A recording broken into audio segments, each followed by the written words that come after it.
The People's Countryside The People's Environmental Countryside Debate Environmental Debate Podcast. People's Countryside Environmental Debate Podcast. People's Countryside Environmental Debate People's Podcast. Countryside Environmental Debate Podcast. I've been thinking about the police stop and search tactics in the UK. Should we keep it? The world around us, including buildings and the sea, is dominated by objects or processes. This is the People's Countryside Environmental Debate Podcast. We're going to get straight into it. No faff today. I'm Stuart the Wild Man Mabbott. He is William Ankler. Thanks very much for being with us. And in the listener's chair again is Alex Kaufman, yeah! And he's getting too excited. Anyway, you guys, the listeners, send in questions to an episode for us to conversate around. We try and spin it around to the environment in some way and come up with some actions, environmental actions. So, William, first question. Who's it from? What is it? It's from Jess in Bishop's Tatchbrook, which is in Warwickshire, England. And we don't see the questions before we press record. We don't. I thought you said there weren't going to be any waffle. No. Jess, thank you. Another question from you. We appreciate it. Jess's question. We are going to talk over each other. That's not great podcasting material, Stuart. I know. Keep going. Yeah. Anyway, ready? So Jess's question is, I've been thinking about the police stop and search tactics in the UK. Should we keep it? Done for the right reasons, with truthful explanations, is it wrong? It's about how it's done, I think, without aggression, reasonably and respectfully. Done well, it lasts seconds. Done badly, it progresses and escalates. Let me think. No. Is one of those where I haven't really interacted with it, so I can't speak for myself. But yeah, there's definitely, I've heard bad things from it. I've heard good things from it.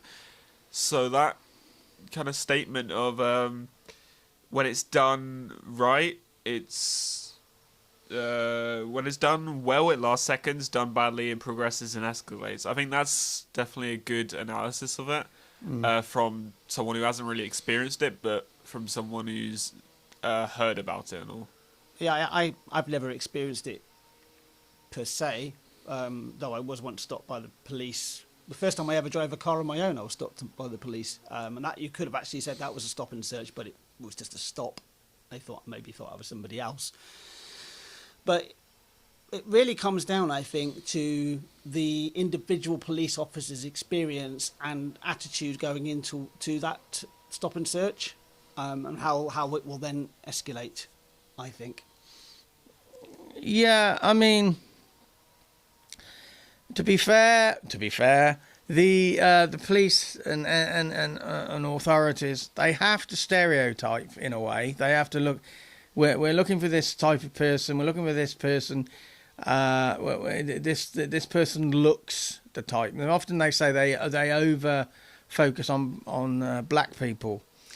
Well, in some areas, a lot of perpetrators are black because it's a predominantly black area. So to not stop a black person, it's sort of, you've got to take it with balance, this. If you're just stopping a black person because they're black and you just want to annoy them, yeah, that's done badly, like Alex says. But I've seen some stop and searches that the police did do pretty well, but the person that they stopped wanted to argue. If the person didn't want to argue, it would have actually ended a lot quicker. So the police and the person being checked need to take responsibility of involvement in this. I've been stopped numerous times in the past because I looked the type of person they were looking for, and I didn't mind. I didn't care. It's partly what is the job. Is the police doing their job? So if a police officer thinks that you are potentially committing a crime, they will stop you. They will maybe then have the right to search you. That's as I understand the stop and search. As far as I understand it, I don't know how far that. I don't know the intricacies of that legislation, but but it has to be, the police officer has to have a good reason to stop you. It can't just be a hunch, for example. Why can't it just be a hunch? Because a hunch can sometimes be right. So a lot of police officers who have been doing it a long time, So yeah, they get a collar off of. They just feel there's something wrong here. the experience is talking there. Yeah, I'm just opening my wallet, people, because I might have something about this. But it's experience. Yeah, I think experience is. You could call it a hunch, but I think it's just experience. You've seen this sort of behaviour before, therefore, in the past it has led them to believe, and actually probably rightly believe, that person has committed a crime. However, the experience can also work the other way as well. You know, you could actually stop people that aren't doing anything. And I think you can feel like, I can feel sorry for somebody who actually lives in an area where there's maybe relatively high crime rate, and that person gets stopped on a very regular basis, and you can see how they can get annoyed by it. I mean, both parties though need to be balanced, I think, to counteract these situations. Yeah, I do sometimes wonder why. I did actually very recently observe a police officer apprehending somebody right next to where I live. Is that your wife? I won't say anything about my lawyer being present. No, it wasn't my wife. But the person that they saw ran away, and it kind of says to me that, why are you running away? What are you running away from? You know, it doesn't necessarily admit guilt, but it does admit some form of like, I'm not up to something good here. Yeah, it's similarly to all that with especially stereotypes. It depends on how much information is given about that person. If it's just very vague, then it kind of makes sense that they do vague stop and searches that match the vague description, as they call it. But if it's more precise, then they don't really do it as much. So, I mean, that also mixes in with experience and hunches and all this, depending on the actual person trying to stop you. So, during Theresa May's time as Home Secretary, we did lose around about 10,000 police officers, and those 10,000 police officers were the ones at the latter end of their career. They were the ones that were probably much easier to move on through early retirement, or maybe the role being made redundant. And that did actually mean that we lost a lot of experience within the police force. So at the moment, I feel when I see police officers now, I very rarely see, especially on the beat, I very rarely see police officers that are older than 30. Actually, I would say they're just young, and they have the knowledge, they've been trained, they've got that knowledge, but they don't have the experience, which could then maybe lead to these more antagonistic stop and search scenarios. I looked through my wallet just now because I don't have it anymore, but I had this little note about the legalities and the rights during stop and search. I don't have it now, but one thing I do remember was when somebody stops you, you don't legally have to give your name and address. It's a criminal offence to give your wrong name and address, give it incorrectly. But you don't have to give it. Instead, just stuff like that. I'm not going to say why I was carrying that, but it was just a nice little bit of information, actually. But I would say that would be extraordinarily useful for most people if they had that sort of information on them. What are your rights in that situation? Yeah. You know, if a police officer oversteps those rights, then they're actually invalidating their own investigation. And actually probably won't be able to do anything in that circumstance. Yeah. Even if you are actually committing a crime or have committed a crime, they're actually invalidating that by not respecting your. I remember a Chinese guy lived in Chinatown in London, and there was this Chinese pickpocket operating in Chinatown, and the police were just stopping and searching a number of people. And there was a load of uproar saying, well, you're stopping because I'm Chinese. Yeah, the pickpocket's Chinese. So they're going to stop people randomly who's Chinese. Yeah. You know, there's a bit of balance here. Yeah, it would be a bit weird if they started stopping, I don't know, stop me! Jamaicans or South Africans or Alex. Alex or anybody, yeah. You know, you don't match the description, but on balance, we want to be balanced with who we're stopping. Yeah. Anyway, it's a balanced question, Jess. You've said about should we keep stop and search? Done for the right reasons with truthful explanations. Is it wrong? No, don't think it is wrong. But it's the way it's done and it's the way it's received. It doesn't have to be aggressive either way.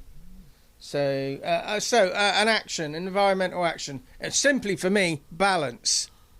Let's aim for balance here. I was thinking particularly of the role that ego plays in all of this. I think when often when something is like you're stopped and you get angry about being stopped and searched, ego comes into play there. Whereas actually, if you know you haven't done anything wrong, then just answer their questions and you can move on your day. I mean, what are they? Unless they have got some concrete evidence that you have done something illegal, then they're going to have to let you go. Yes. It's just going to be an inconvenience to your day. Don't take it as How is that an environmental action? How can we spin that? Well, often with activism in particular, everybody feels that they're the one that's in the right, and it's a lot of that's down to ego. They think that I've got all the answers. I know you shouldn't be doing this. You should be doing what I'm doing. But actually, listen to what they're saying. Don't let ego get in your way. Don't end up with an argument, because you can end up with an argument which leads you absolutely nowhere. But a lot of activists, they're out there in a group, and when they're arrested, everybody's looking at them. They want to be playing a part of, I'm going to go noisily. That's ego as well. It is ego, yeah, because it doesn't actually help the grand scheme of things, because the general populace will get the idea that activists are all people who shout and scream and bunch of twats. Yeah, hot air basically. Alex, an environmental action. I wouldn't say it's an environmental action, but just if you get stopped and searched, just go along with it. They're doing their job, so it's part of life, really. If you get stopped, it's just unlucky. It's not really much else than that. It just cooperate's definitely the best option. So. Well, we're three white males sat in a room here. I know a Jamaican guy who would say he gets stopped so often, it's not unlucky. But does he have to just deal with that? Because he's the right type of person in the right type of area for the crime. Is that unlucky? I guess I would argue that in Oxford, where we're from, there's not too much of a crime rate to where any of us would get stopped. And even though the demographic is definitely more white people, we still don't get stopped because of that lower crime rate. And so based on the area as well as the demographic could be a reason to make it less unlikely and more of a regular occurrence, I guess. Okay, Alex, do the pleasure of asking the next question for us. Vinroy from Linstead, Jamaica says, not been well recently, so I've been thinking about some big issues. The world around us, including buildings and the sea, is dominated by objects or processes. Yeah, is it dominated by objects or processes? Okay, what do you think? Interesting question. That's a very, I'm glad you still listen when you're ill. I'm going to read that through as well. So yeah, not being well recently, so I've been thinking about some big issues. Yeah, sometimes when you're not feeling well, you're laying there and you do start to think about these big issues. You give yourself time. I always say, I'll actually say an action straight away. When you get an opportunity to, don't have to be unwell to do this. Just give yourself a couple of hours just to sit and do nothing and just allow your thoughts to come to you and see what comes. And I did that at the weekend. Yeah, and so, as did I. But yeah, the world around us, including buildings and the sea, is it dominated by objects or processes? I would say towards processes which are part of habits of, we often see here in Oxford that something will be built, a building will be created for one purpose, and it's at that time it's the new cutting edge thing that is going to be, this is going to make all the difference in this city, and we're going to make 20,000 employees, etc., etc., etc. 25 years later, you go through exactly the same process again. It's a habit of like, we've got to have something new here, got to make something new. Yeah, but is that building an object or a process? You think a process because it could be knocked down? Because it's a process of that that habitual thinking of we always need how we look at it. How we look at it, yeah. Alex? I'd say it's a mix of both. It's more the process of automation in that kind of sense. It's where everything is becoming more and more automated as things goes on. So the new objects coming into life are creating this new kind of more automated process for life to be structured upon, I guess. Okay, well, I would argue that it's not. It's most things are processes. Very few things are objects. What Vinroy says here, 2 highlights he raises was the sea and buildings. The sea, it's a process. You've got all these different energies going through it, and you've got it heats up, and you've got things to thrive and things die and stuff. But buildings, that's still a process, almost 100% process, in my view. What comes to mind is Ian Hembrough, who took my mother's funeral. I led him on him and a group of friends of his on a guided walk in 2017. We were up Shotover, just down the road from where we are now.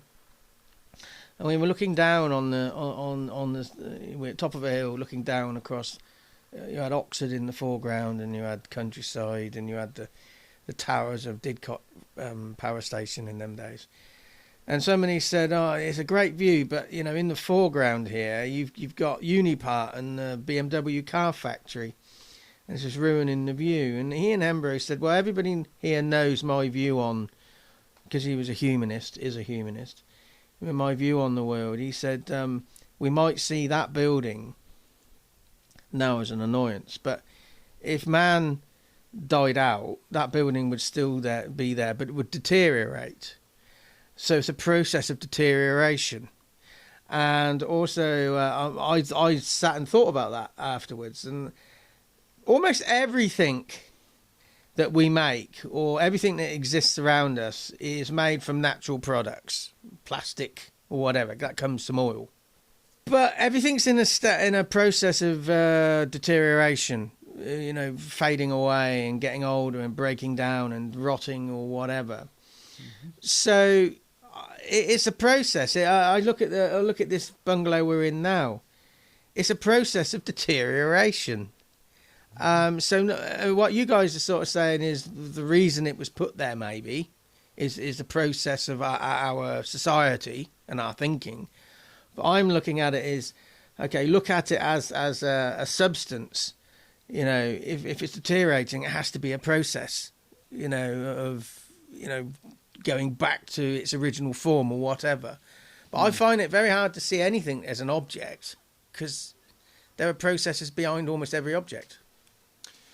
What would you define as an object, though? I would struggle to define anything as an object, because everything you see in front of you that you think is tangible, some people would say it has to be tangible, touchable, feelable, seeable, sensible. But I would say everything is a material. You've got the periodic table of chemicals and substances. Everything in front of us is made up of constituent parts of that. So you got those processes. So I'd struggle to say anything is an object. Even ourselves are made up of those same building blocks. We're part of the natural world, part of everything. I believe that plastics are a natural thing. We don't think they are, but they are a natural thing because they've been processed. They come from the very same building blocks as everything else in the world. Cyanide is natural, so you don't want to inject it into yourself. Yes, there's this continual process of deterioration, which is from the environment. It's the wind, it's the rain, the water. Everything will eventually. Nothing lasts, basically, does it? It's a process of deterioration. So really, but maybe if I revisit what I was talking about earlier about this process of building something new every single time, is the process and the habit of doing that as well. Is we're basically just going. We need to replace this because of that ongoing process of deterioration, because that thing won't last for absolutely ever, will it? Nothing lasts forever. But the thing is, process is an action. The actual standstill form, Existence. the form, any form of matter, I'd argue, is an object, and therefore the state it's in at that moment is the important part. And so saying about how objects are irrelevant in all this sense, Not saying they're irrelevant. Wow. I just struggle to actually define anything in front of me as an object. but then in that, I would argue an object is just that thing in the first place. It's not an action. It's it's an object, basically. By that definition, then, are you an object? Yes, I am. I'm An my- object of ridicule. No, the human body is made up of different parts, the different forms of matter. Each would be classified as different objects, make up one big object. I'd argue the actions that make a human being living is a process, but the human body itself is an object. That's what I argue. Yeah. I don't think there's any definable answer to this. It's dipping into philosophy again, isn't it? It's dipping into philosophy, and I'm also, I'm coming up with a second action is you don't necessarily always need a defined definition about everything you think about and everything you assess and talk about. You don't need to have that. You might guess it sometime later in the future in the form of maybe enlightenment. You might receive enlightenment later in life, but you don't need to have an answer for everything. My environmental action is just do what Vinroy has done. Find a bit of time, maybe forced upon you, and just think about these big issues. Or find a bit of time and try not to think about anything. Just let the thoughts run and just go. I mean, I was sat in a wood on Monday, and I sat there for 2 hours, and the thought in my mind was there's not many people who could sit here disengaged like I am. Everybody has to have some sort of engagement. So they might be looking at the wind blow through the trees, they might be looking at the scene. I was just sat there, not really thinking about it. Thoughts were coming because that's what your brain does, but I wasn't engaging with them. I was just sat there. So maybe just find a bit of time just to sit, and if you can't, if you have to think about something, think about the big stuff. Give yourself space. Alex, an action. An action, well, I'd say think about the process of life. Think about everything that makes up life, how it began, how it's going to end. Just have a moment to think about all that. Try and take it in. I sometimes do it when I'm bored. It's just that kind of like taking a step back from reality. It's